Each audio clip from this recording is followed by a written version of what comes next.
We estimate approximately 11% per year of increase in electricity demand just from transport. Welcome to The Smarter E Special, a podcast miniseries recorded live at the Smarter E Europe 2022 in Munich.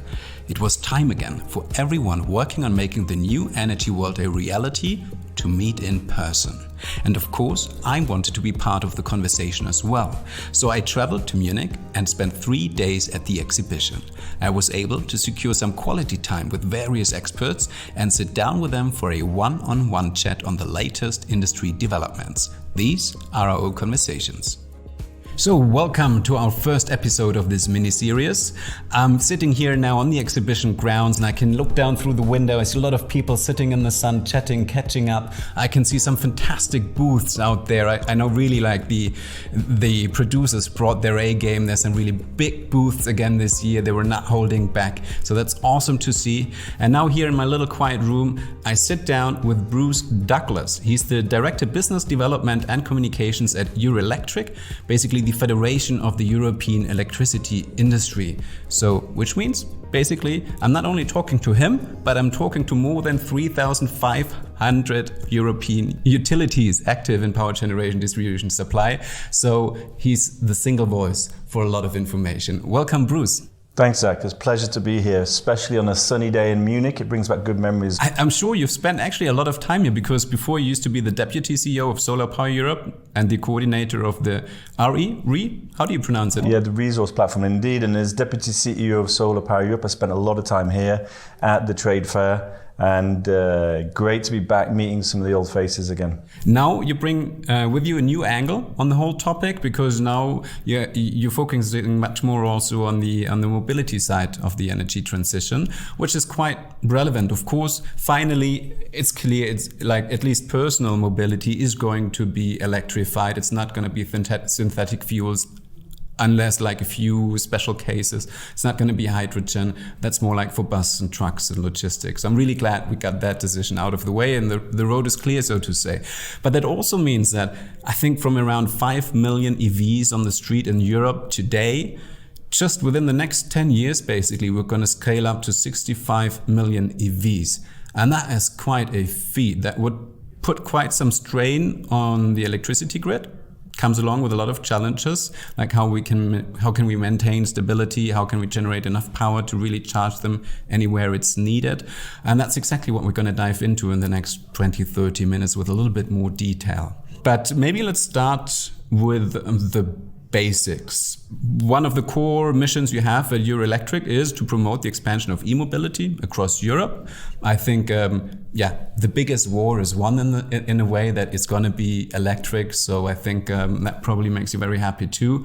But how, now that decision really is clear, how do you think will EV penetration develop in the next 10 years? And how will it impact the electricity grid? Yeah, thanks, Zach. And I mean, from a personal point of view, indeed, I've moved from 25 years in the renewable energy sector and just recently, the last 2 years, joined Eurelectric. And not only the mission of Eurelectric, but my own personal mission is to electrify everything, in brackets, that can be electrified. And we think you can get pretty close to 100%. Not 100%, but, for example, you mentioned buses and trucks. We also think they can be electrified. Just as an aside. But on your question about our goal in electrification, that's true. There's two main goals of Eurelectric. One is electrification, and the second, of course, is decarbonization. And they must go hand in hand. We've seen the climate crisis getting even more urgent, but just more recently is another crisis which has come up, which has not been with us for a while, which is an energy security crisis. Following on from the Russian invasion of Ukraine. So the European Commission always mentioned, clean, secure and affordable power. Yeah, focusing on the clean, but now we really need to be thinking about the secure and affordable as well. On the electrification topic, transport is a key part of that, but of course also heating, industry also need to be electrified. Specifically on the transport sector, as you rightly point out, we estimate that the number of vehicles on the roads of Europe will increase from less than 5 million today to 65 million by the end of this decade, by 2030. That will require, we forecast, about 34 million chargers in Europe, and the majority of them being private chargers. That's interesting because that basically means that's 2 cars per charger. That is a lot of charges, and that's where the main challenge comes, we believe, is, well, firstly on the implementation, the manufacturing and installation of those, but also on the impact on the grid. And you rightly raised, okay, well, that increase in EVs will inevitably lead to an increase in electricity demand. We estimate in a recent study we did with EY, it's called eVision, you can download it from the Eurelectric website, showed that we estimate approximately 11% per year of increase in electricity demand just from transport. It could potentially have an impact on the grid, and maybe we can dig into some of that. That's exactly what I would like to know, is like, what kind of impact will it have according to your research or to your estimation? Yeah, I mean, spoiler alert, the grid can cope, so that's a good thing. Conditional on certain things happening, and those things I'll come on to in a moment, but I mean, the impact is going to be mainly seen, and I'll pick two extreme examples. One is residential urban charging, apartment blocks and so on, where you have a high density of small, low-speed chargers. And there, the impact is really caused by the coincidence of demand, where people come home from work at 6 o'clock, plug in their charger, and they peak their normal house electricity demand. And those two combined can have quite a significant effect on transformer load and cause a peak load. Yeah, there's solutions around that. The second one, I'd use an example, is on the highways, where there's ultra-fast charging, and there's a single point, of very high load, and it's unpredictable when a truck will charge. And there's quite a lot of investment needed, and there's not so many solutions we can see to manage that charging. So I've got 2 challenges already that I took from like a very homogeneous situation, people living in the suburbs, having a 9-to-5 job, all coming home at the same time, all starting their television for the football game, all starting their washing machine at the same time, and they all need that power. And the other one, quite interesting, is like that unpredictable high volume charging on the highway. What we're missing then is a city scenario. What challenges will appear specifically in the inner city, for example? Yeah, so on the electricity load, it's as I mentioned, it's that peak load at 6 to 10 in the evening when everyone's charging and watching TV and so on. And I'll come on to in a moment, ways around that. But in addition to that, it's the installation of the charging infrastructure. So you can imagine in a rural setting, the person with a driveway, which is actually, a large majority of the current EV owners have a driveway, those enthusiasts, and they can have a private charger. Whereas on a street in a city, then there's an issue about crossing the pavement. Do you put it in the lamppost? How do you connect, and who's responsible? And especially for permitting and the installations themselves. So that we see as a bit of a bottleneck at the moment. Do you already see some solutions specifically for that, or some countries, some cities that figured it out in a best case scenario? We have some best case scenarios and some use cases that can be followed. For permitting especially, that should be an urgent priority now, to streamline that, to make it as simple as possible for apartment building owners, even commercial spaces, parking spaces, to be electrified. On the peak load point, which will come, as EVs grow, there we see managed charging as the main solution. So both either supplier-based charging, so controlled from the supply side, or user-managed charging, and so that's the owner of the vehicle themselves managing it. And for that, you'd need time-of-use tariffs. So, when it's a peak load, the electricity is more expensive, and inevitably, myself as a user would then adapt my charging accordingly to charge when the price of electricity is lower. On the long run, how do you think will the percentage of the various users change? Because at the moment, I think, as you said, most people owning an EV at the moment, they're like the pioneers, early adopters. Usually, I think they have a quite okay income. They have a house, they have their driveway. On the long run, with EVs becoming more and more cheaper, more affordable, being in the mass market, how will those, I have a house, I have a driveway, I have a car, versus I live in the city in an apartment block and I'm charging on the lamppost, what percentages will those two segments make up for? Yeah, that's a great question. And in fact, at the generic level, so the difference between private and public charging, the percentages won't change. We estimate something like 90% of charging will be done at private charging points. So that would, the vast majority will be done privately. Specifically on the type of private. So then you're right that at the moment it's mainly residential, rural, with a driveway, but that will shift more towards residential, urban as the mass market takes it up. But it will remain as private charging. And then the trick is, how do you then electrify those urban areas? So we talked a little bit about the challenges that come with it. And I mean, you said in the beginning it's challenges, but you're quite confident that the grid will deliver. So challenge that can be overcome. What's the upside? We talk a lot about V2G here at the Smartery every year. We have a panel about it. And it's coming closer, slowly, I think. But I mean, that really is the big vision, right? To use all those EVs out there with their powerful battery package as an asset to stabilize the grid and to also deal with the fluctuations in the grid that's mainly then comprised of renewables. So how big is that potential and where are we on the roadmap? Yeah, I mean, the potential is enormous. I mean, as we spoke about before, you can imagine 65 million EVs on the roads of Europe.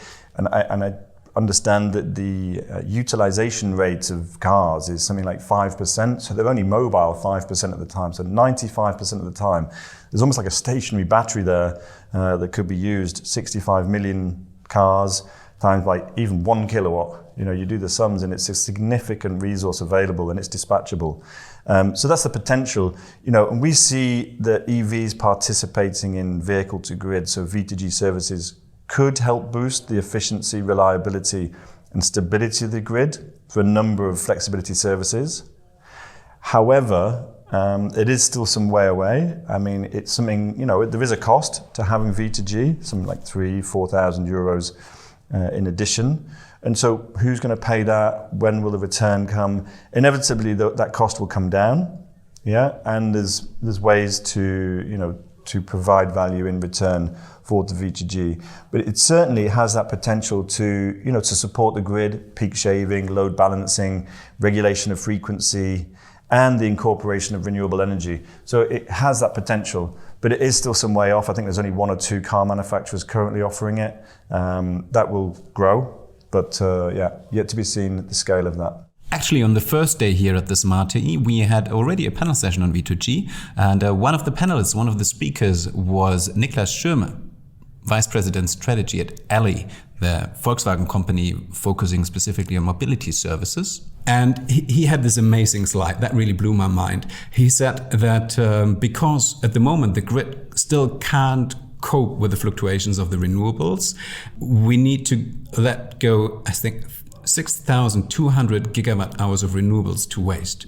And that equals apparently the electricity demand of 2.6 million electric vehicles for 1 year. So that basically means half of the electric vehicles we have in Europe at the moment could drive year long if we had figured out how to really use them to stabilize the grid or to cover up for these fluctuations. So that just shows the huge potential, I guess, right?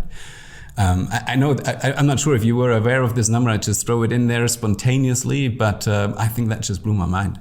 Yeah, no, I wasn't aware of that specific number. I mean, it doesn't surprise me so much. I mean, curtailment is not new. That's been part of the power system since the beginning.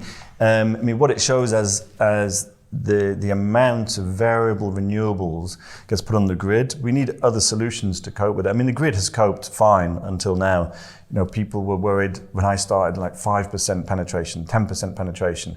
We always got to that figure and there was no problem. And, some countries are now at 50, 60% renewable penetration and still there's not huge issues. Interconnectors between the different markets helps enormously. Storage obviously will be almost like, people call it the holy grail. And our feeling is that storage will come when it's needed. The prices are coming down, the scale is coming. But as you say, the opportunity with EVs is that the VTG, so excess renewable energy, can be stored in the EVs and then taken back out to the grid or to home when it's needed, so reducing curtailment and increasing utilization of renewables.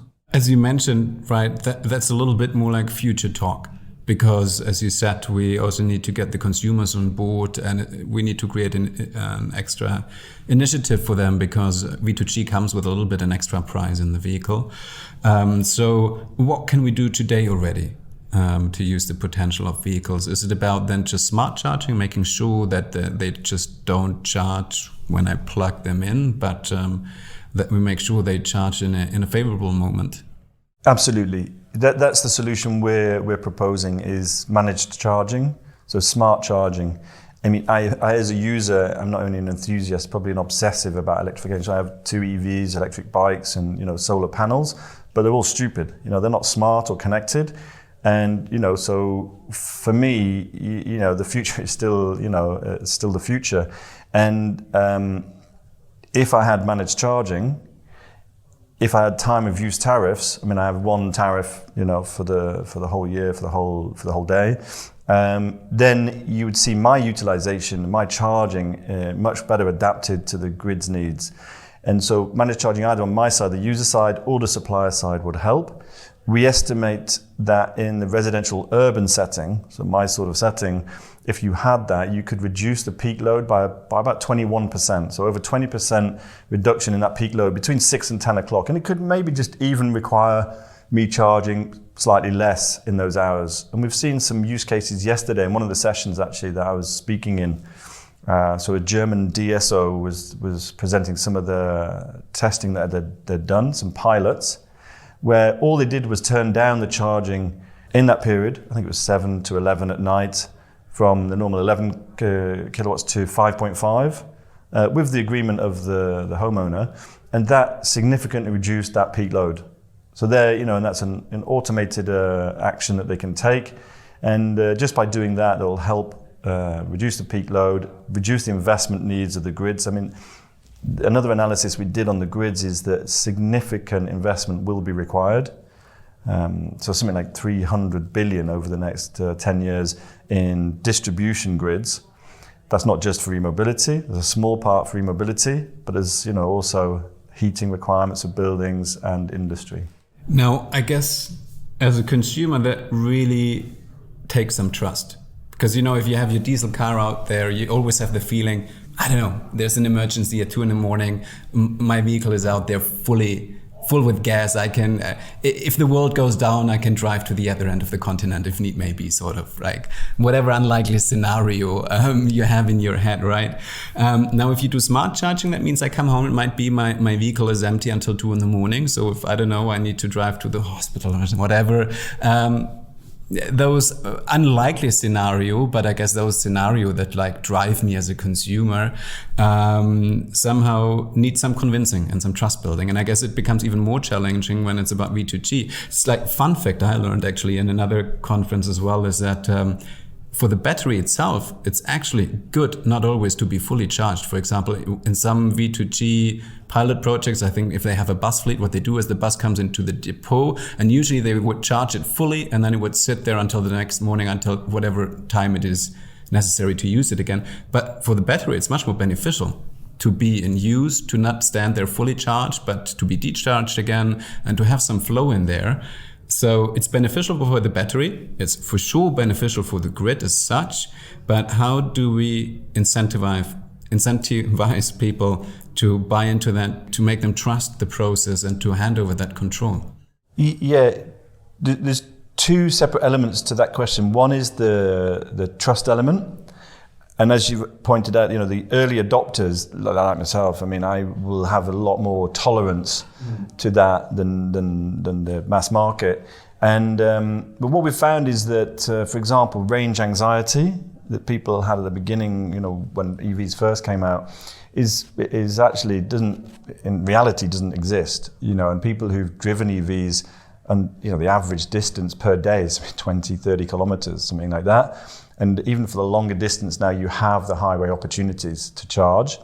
That's not saying it's frictionless or solved, not at all. But that trust element is built up. As soon as you own an EV and operate it, you're like, okay, range anxiety is really not a thing. And I think the same will come with the utilization of your batteries. Of course, it needs to be proven, and we would advocate not stopping the charging, so the car is not zero, so it's empty.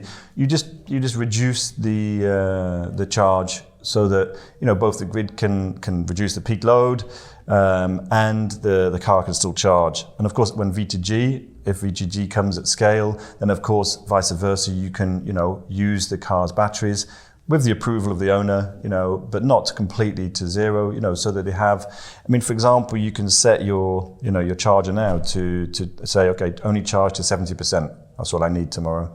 The rest will, so you don't fully charge. On the incentives point, which is the second point, that's an interesting topic, and there's going to be a number of business models created to remunerate, to pay the user for that use. That's interesting, because that's what we always came about last year already in the panel on V2G, but this year again, is that it takes somebody to be the first to come up with a really interesting and compelling business model to get the buy-in of consumers. So maybe what's quite interesting, probably it's going to be a startup coming up with something. So I'm sure we'll see some new players in there. And also that's interesting also to hear the first aspect that we discussed, is that those things are irrational. It's an irrational angst. It's unlikely scenarios, like, is it range? Is it like, do I need a really fully charged vehicle outside on my doorstep? Let's be honest, if you have a diesel car, is the tank full most of the time? Probably not, right? But those are irrational factors. But it's interesting to hear that you think once the EV is there, once people are used to it, those preconceptions just evaporate, basically. Yeah. And just a personal example, one of the EVs we have has a range extender. I won't mention the name of the manufacturer. Other EVs are available. But that range extender, which is a small petrol engine which charges the battery, in 2 years we've used it maybe twice, and that's only because we pushed it to do it. But otherwise you wouldn't need it. And so that's our reality. So we talked about the necessity of business models that are compelling to get the buy-in from consumers. Is there something that still needs to happen on the side of energy suppliers? What's the homework they still have to do? Yeah, on the energy suppliers, there are still some challenges. It was interesting yesterday in the EV session that I was speaking in. There's a DSO from Norway, and as you know, they're far ahead of the rest of Europe in terms of the penetration. I think 90% of new vehicles this year are electric vehicles. So the market penetration is huge. And what he was saying is that the 50% of the charging is managed, either supplier or user. So and they've done that almost organically. It wasn't planned as such, it just happened. But already 50% is managed. So that probably is the model for the rest of Europe. It will just happen.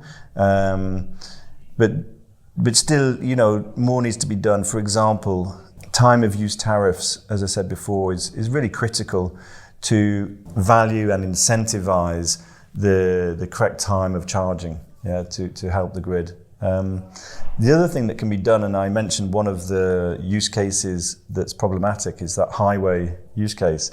Because they manage charging, you can't really manage the charging as such. It's either on or off, and the person using it wants it full speed so they can continue. And because it's so large, 350 kilowatts or so, and if you've got several of those all at the same time, that's quite a significant load. One of the things they can do is install solar and storage on site to help again manage that peak load. That was what I was just thinking, and then you said it as like the combination of storage and charging on site. That'll be interesting to see. And I know we also had some interesting storage solutions here at the Smarter E Award, not for highway charging, but in another scenario where they really used it not only for peak shaving, but for reverse peak shaving, so to feed it back into the system when there was like a lack of energy. One interesting topic that came up here as well on the first day of the Smarter E already is cybersecurity.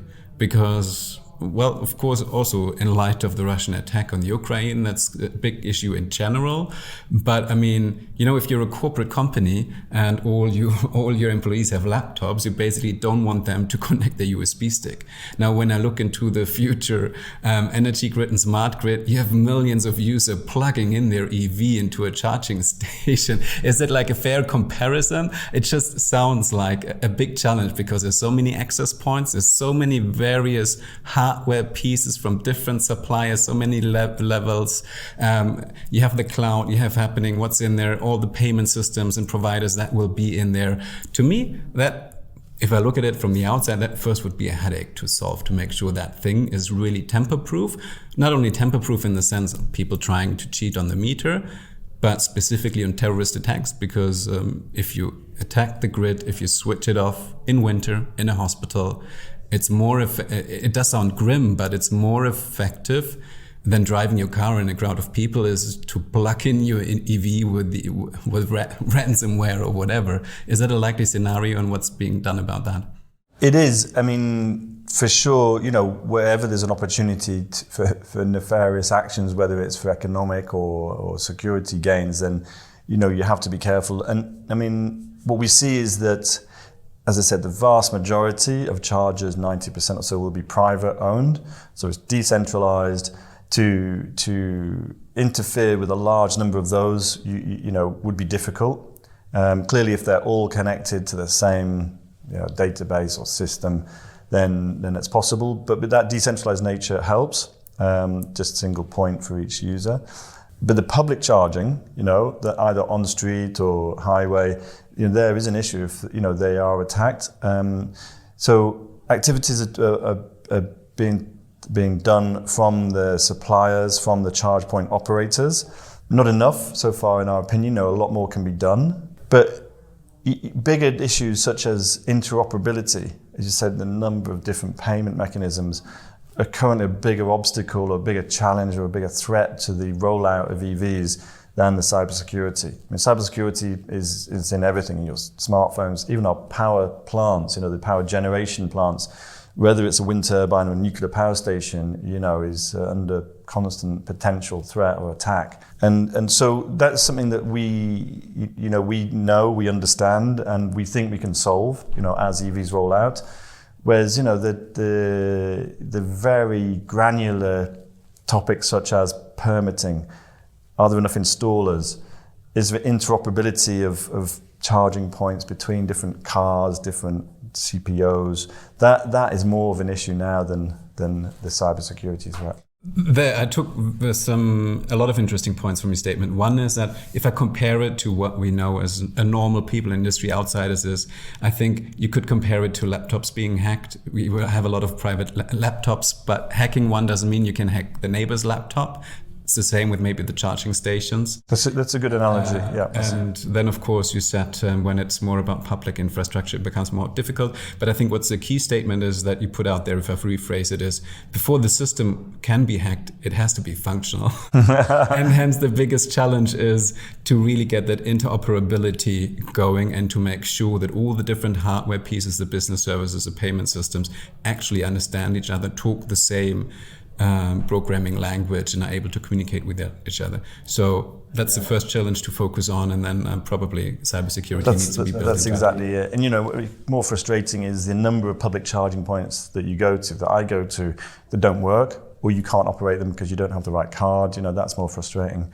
I did hear an anecdote. I don't know if it's true or an urban myth, but someone said that it was in a reputable magazine that there was some public charging infrastructure was hacked, and on the screen, instead of, you know, the home screen of the the charging operator, it was a porn site was put up. And I think it was done to show, well, these can be hacked. Whether that's true or not, it is a reality and it has to be faced. But, also you've got to understand how dangerous is it that if they can hack the charge points and they stop operating. That's not such a problem, but if they can hack the cars, especially whilst they're moving, that's a bigger issue. And so we're in discussions with the OEMs, with the car manufacturers about what are they doing, how can that be integrated with the charge point security, so that, there's a whole system approach. That's a really interesting point I would have not thought of, is that, of course, hacking cars is a much more sensitive issue. And of course, it's so much in the interest of the OEMs to make their cars non-hackable that probably that knowledge transfer will be a big benefit for the whole industry involved in the charging process. Wow, we already overextended the time massively, but it's been so interesting to talk to you, Bruce. So while we come to the end here, I know as we speak, you've been here one day as the Smarter E, but did you have some personal takeaways already? Yeah, generally super excited for the future. Obviously the short-term situation with Ukraine is deeply disturbing. But we do see a medium and long-term benefit, hopefully, where we accelerate the energy transition. And just being here in the solar trade fair, which is expanding into other sectors. I see, on the show floor, hydrogen and EVs and so on. But mainly a solar show, which is just buzzing, with excitement. The European Commission is coming out with its solar strategy next week. The Repower EU, which will significantly increase the targets for solar and other renewable energy in Europe.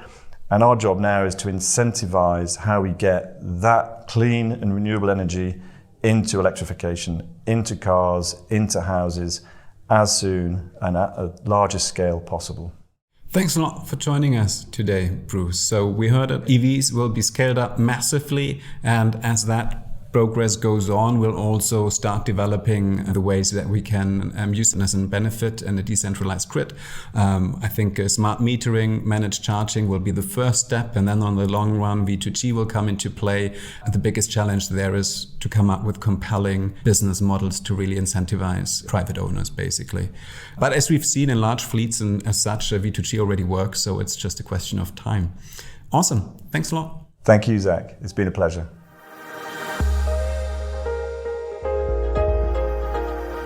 That was our first episode of our mini-series recorded live at the Smarter E Europe 2022.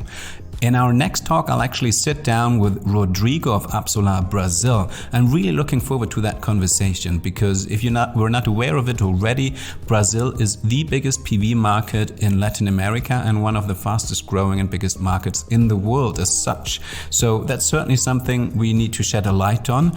Also, actually, Brazil just introduced a brand new distributed energy law that probably will have a quite interesting effect on the market as well. So stay tuned for the second episode. And if you want more general information, please visit Empower Europe, the international exhibition for energy management and integrated energy solutions. It focuses on the efficient distribution and use of renewable energy, as well as energy management in smart and microgrids. Other topics featured are grid infrastructure, energy services, and operator models. Online, you can find everything on em-power.eu.